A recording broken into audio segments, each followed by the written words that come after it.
Yo, what's good, y'all? Dylan Marway here, and welcome back to NASCAR 2005 Chase for the Cup. In tonight's episode, we will be going to Martinsville Speedway for race 736 for the running the Advanced Auto Parts 500. Last week at Bristol, good.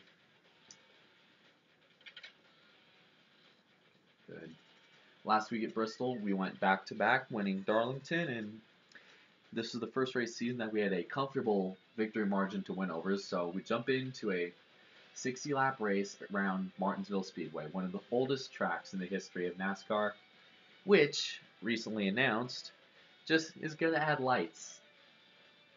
Yeah, I'm hyped. There's a good chance in 2018 we're going to see a night race at Martinsville. Oh man, I am so hyped. So, here's Bill Weber.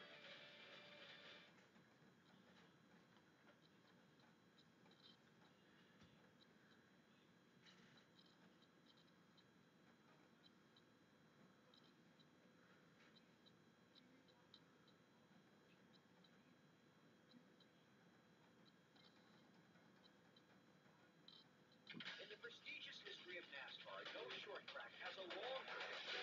With a half-mile Martinsville Speedway in Virginia, this classic track is a tough mountain to climb, knowing when to pass in heavy traffic and escaping a narrow and gnarly pit road will be the keys for Virginia victory today. As EA Sports welcomes you to the Advanced Auto Parts 500. So, I forgot to show the points, but we will go to Martinsville for one of my favorite NASCAR tracks on the NASCAR circuit.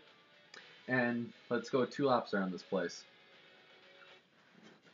And we got a couple paint schemes from NASCAR Thunder 2004 in here too.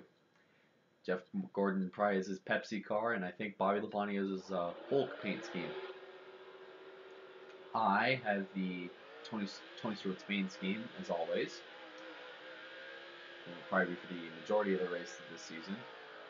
It'll probably be maybe one race where I run his 2003 scheme. It'll probably be sometime later in the year.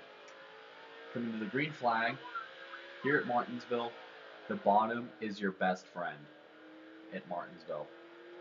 You do not want to run further up from it. This is not a normal racetrack like Bristol or Richmond or other short tracks such as North Carolina or Bowman, as North Carolina or Richmond or Phoenix. You want to be glued. You want to glue your car to the bottom of the racetrack. So far, the first lap brought us 43rd. Hopefully, we can do better. We come out of turn number 4, and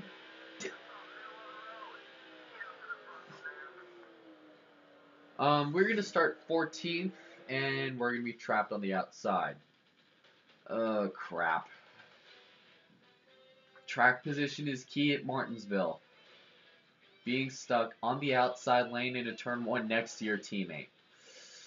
Oh, great. This will be a fun race. Anyways, Brian Vickers is going to be your pole sitter. Here we go. Pace car is off as we are getting ready for 60 laps. Green flag at the paperclip.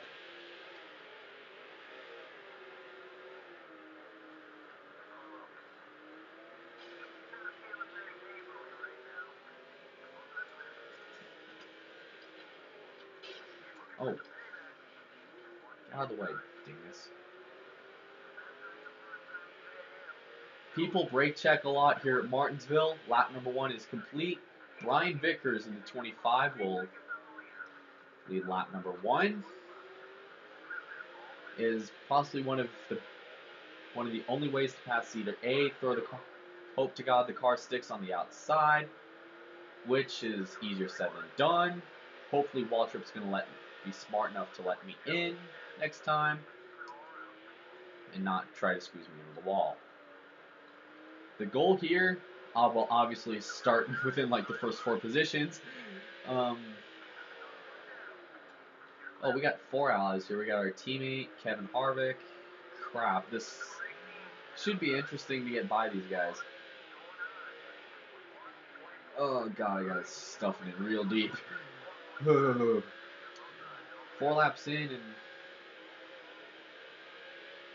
in today at Martinsville in the Advanced Auto Parts 500. Brian Vickers has led all four of them from the drop of the. Contact with Mark Martin. Stacks him up. Caution is out. I had a much better run off the corner. Got him squiggly. Caution flag came out. The wreck, I'll probably say the wreck is going to be entirely my fault. Alliance 1, gone. So, while we're here, Brian Vickers and Jeff Gordon, teammates at Hendrick Motorsports, have an early lead in this race. Let's restart. Pace car is off. As the green flag is back into the air, we're racing at Martinsville. Back racing at Martinsville. One thing you notice, the draft is practically non-existent. So if you want to build good relationships with drivers, you'll probably have to wait. Like other drivers, some of my favorite drivers that have good-looking paint schemes, like Sadler or Gordon. Gordon's got some pretty good schemes in this game. His Pepsi car, his retro car, which I have the diecast of his newer rainbow car with Exalta on it. By the way, you've seen it running stop motion races. Oh wow, a little bit of contact between Rick Gordon, bounced off Ricky Craven. He stacks up, no caution. And we just made our way up to third by Dale Jarrett, giving Kurt Busch a little bit of a bump. And we set our sights on Brian Vickers in the 25, who is the leader early on at Martinsville. Now, let me demonstrate. Sure, you may be able to draft a little bit in the straightaways. Once you get into the corners, you're basically SOL.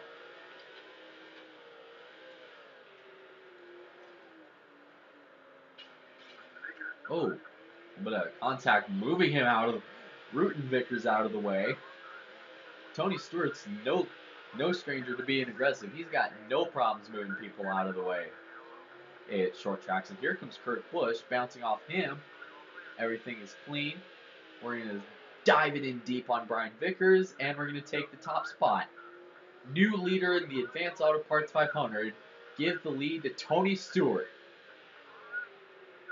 Tony Stewart hasn't really had much success at Martinsville. The only time he won was back in 2000, when Martinsville races were run earlier than October. Late September, early October is when they usually ran races at Martinsville before they bumped them to October in 2001.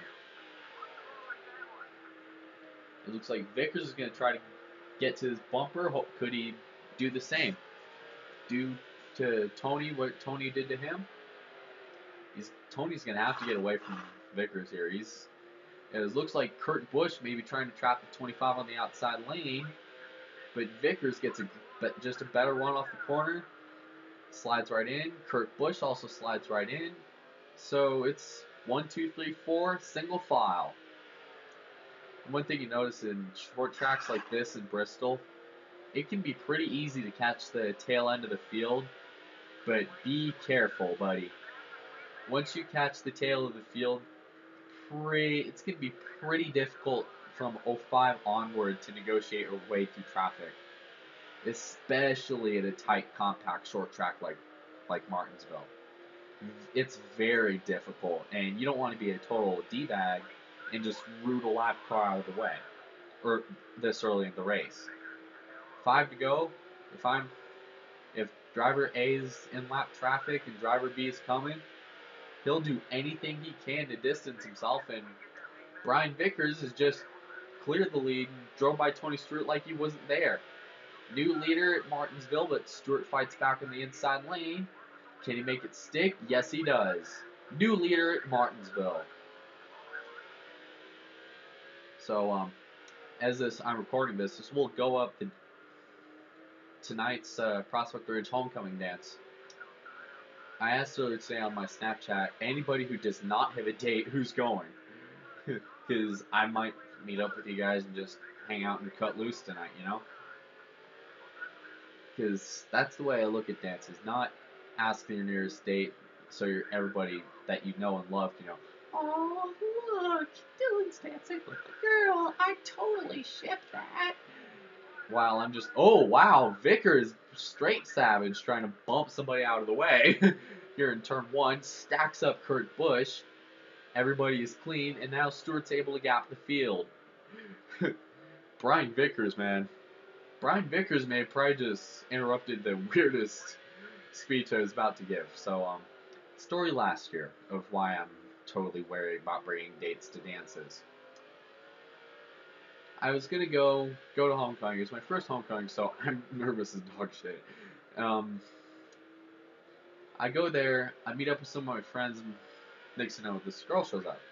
Now beforehand, we were talking, and our relationship was kind of like I was the bigger brother to her, or I wanted to, because me and her both shared the same views and same views on life and stuff, you know.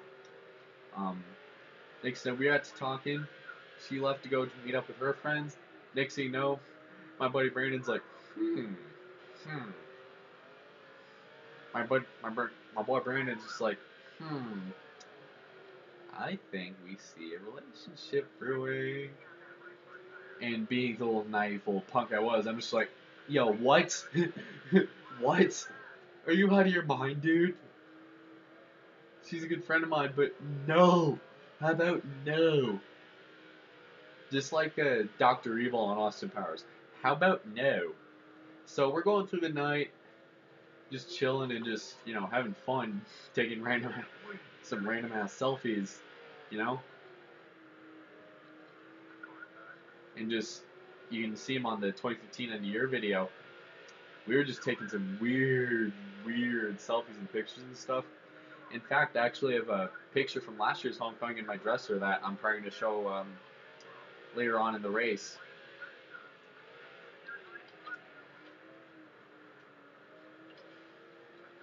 And yeah, basically it was me and one of my friends from Foundations. We got together, took one serious picture, and then the other two were just us just being idiots. Then it got to the point where I'm suddenly shoved into the dance floor with her, with the same girl from earlier, and I'm like, shit. It got to the point, hype song came on, and it's like, ooh, yo, make some room, make some room. And at that point, I knew, because I got a text, try looking at her. I'm like, dude, you could have yelled that.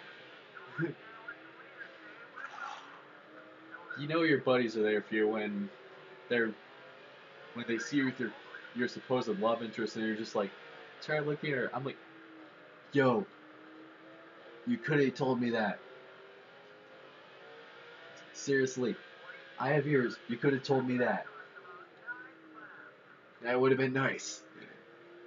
So next thing you know, I'm just like, make some room. Like that scene on American Dad with when the guy challenges Francine and Haley to a little dance off.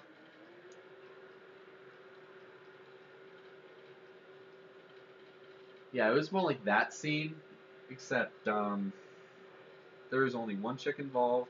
And it got to the point where I reenacted the cover to Dance Dance Revolution Mario mix. Alright? I'm just like, live life, you know?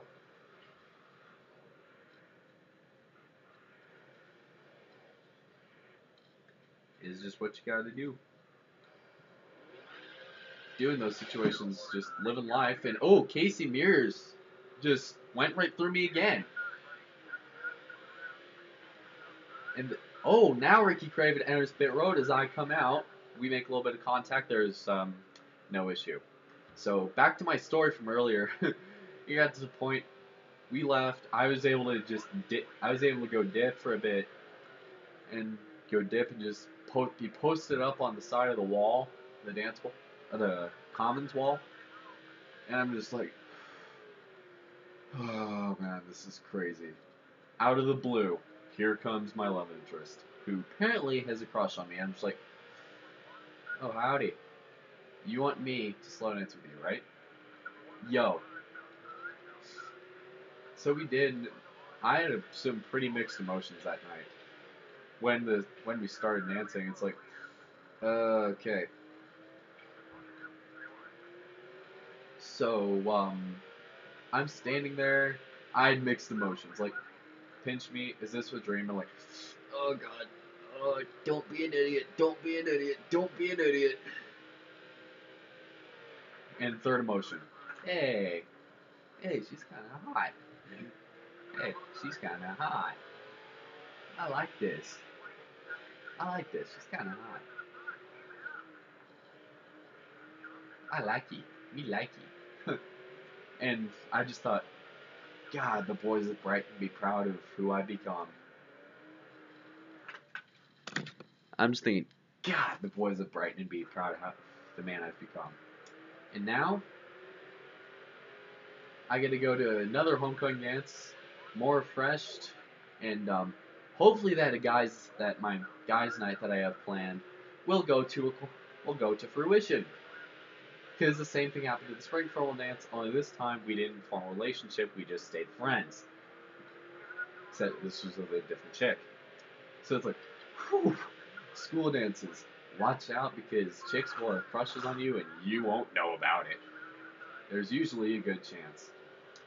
Anyways, love interest homecoming school dance story over. Look at the lead I've put on at the end of green flag stops over second place. Little over 6 seconds.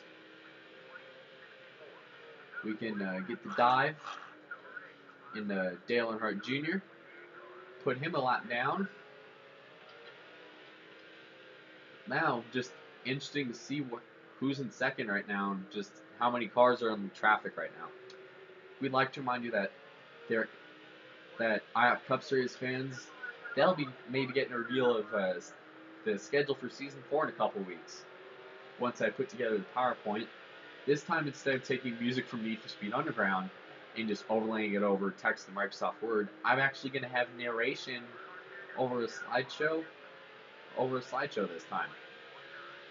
Just like how NASCAR.com does it, just to look more professional, you know? I will give you one hint. There will be a road course swing similar to the Xfinity Series. Just with better road courses, in my opinion. There will be a road course swing confirmed for next season, along with a short track swing as well. The intermediate track swing, where it's Vegas, Atlanta, and Texas, will stay the same. And Brighton and a couple races have their start times pushed back a little bit. Brighton, California 9. So, yeah.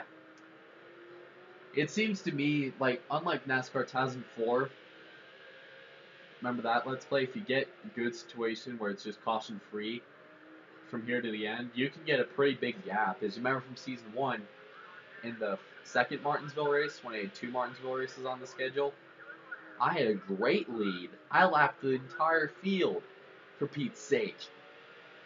I put the entire field a lap down. Because I'm that good. That's why.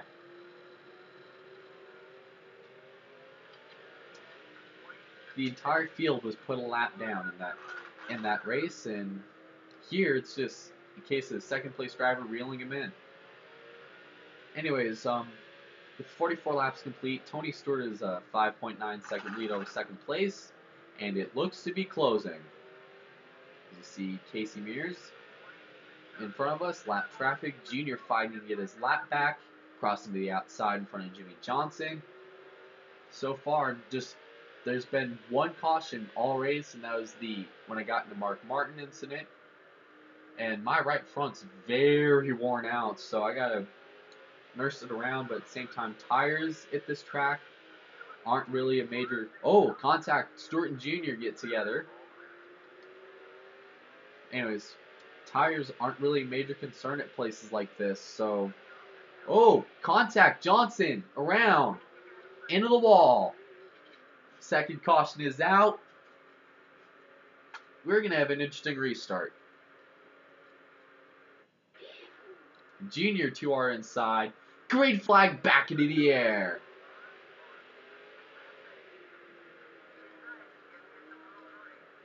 Three wide going into turn 2. Dale Jarrett takes the top spot amidst a swarm of lap cars.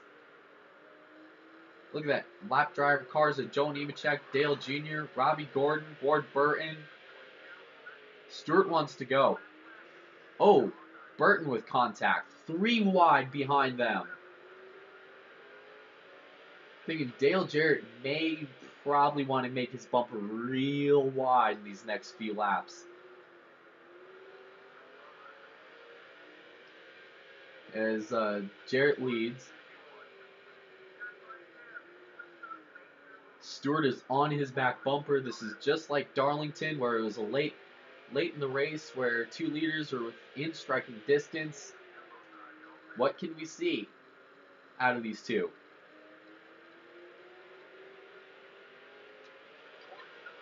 Robbie Gordon fights back, trying to pull up alongside Stewart to get to Dale Jarrett to get his lap back.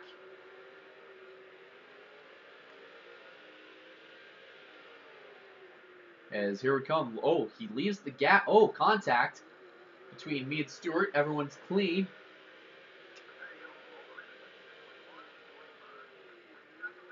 Seven to go. What's weird is Stewart's running a lane up from the bottom, which is very weird for at Martinsville, because what do you see in a normal Martinsville race? Drivers stay glued to the bottom,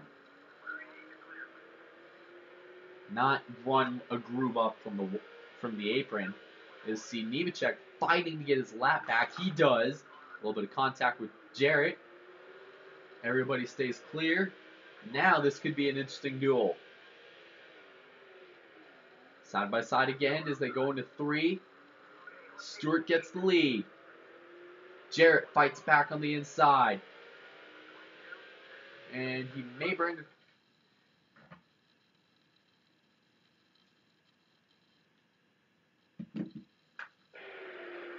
in the car in the form of second place, Brian Vickers has just joined the party. Matt Kenseth is up in the mix too.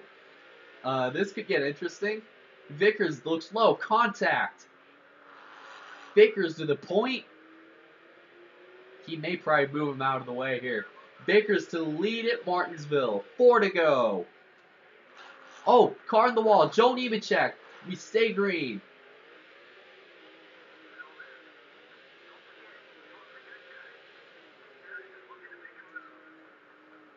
Look at this. Stewart able to drive it in real deep. Closes up to half a second. He's going to have to throw it in his next 3 laps. He's closing up to Vickers. Pulls off. Pulls away. We may be seeing Vickers probably move. Oh, again, a little bit more bumping and grinding this time. Sorry, this feels kind of loud. Matt Kenseth, someone who you do not associate with Martinsville, especially in his stint with Roush, is up there in 3rd. He could challenge. This could get good. Matt Kenseth, definitely looking for his first win. Stewart to the outside. Vickers is there. Kenseth joins the party in 2nd. Could he get... Stewart gets the bite off. White flag. Last lap at Martinsville. He's going to dive it in. Oh, bumps him out of the way. Vickers gets bumped out of the way. They're side by side out of 2. As good as you can hope. Stewart gets the spot. Oh, up the racetrack goes Smoke. Contact. Once. Brian Vickers wins at Martinsville. Wow, that definitely was thrilling, but if I didn't overdrive that corner, I probably would have had it. So, more rivals than allies in this race. Casey Kane, Ward Burton, Brian Vickers, Jimmy Johnson's probably one of the people I alienated the most, and Lonnie McKinney. My only ally is Mark Martin. Brian Vickers wins the Advanced Auto Parts 500. Matt Kenseth finishes 2nd. I finished 3rd. Kurt Busch 4th. Dale Jarrett 5th. Elliott Tyler 6th. Kevin Harvick 7th. Jeff Gordon 8th. Jeff Burton 9th. And Ricky Craig 10th. 2 cautions. See how many people finished on the lead lap. 28 cars.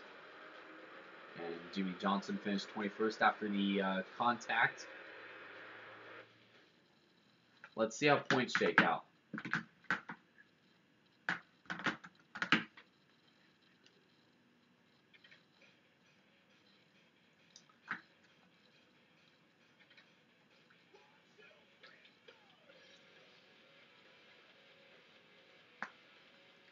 You know what I forgot to add in the schedule? I know you've probably seen this. I'm just waiting for somebody to call me on it.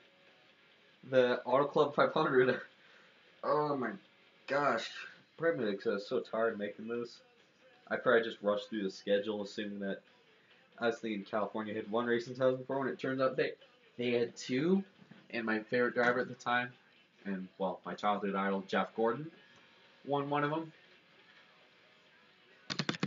So, I'm an idiot. Tony Stewart has leapfrogged his way to 5th in points, but Dale Earnhardt Jr. is a 19-point gap over Kurt Busch. Ryan Newman is 49 points back. Matt Kenseth is 53 points back. I'm 54 points back. Jimmy Johnson is 63 back. Jeff Gordon is 65 back. Rusty Wallace is 103 back. Dale Jarrett's 134 back. And Bobby Labonte is 142 back. Remember, after race 26, the top 10 will be eligible to fight for a championship. The next race will be actually tomorrow morning. One of the videos for NASCAR 2005 will be uploaded tomorrow morning at 8 a.m. Next race will be at Texas Motor Speedway for running the Samsung Radio Shack 500, race 8 of 36. See you then.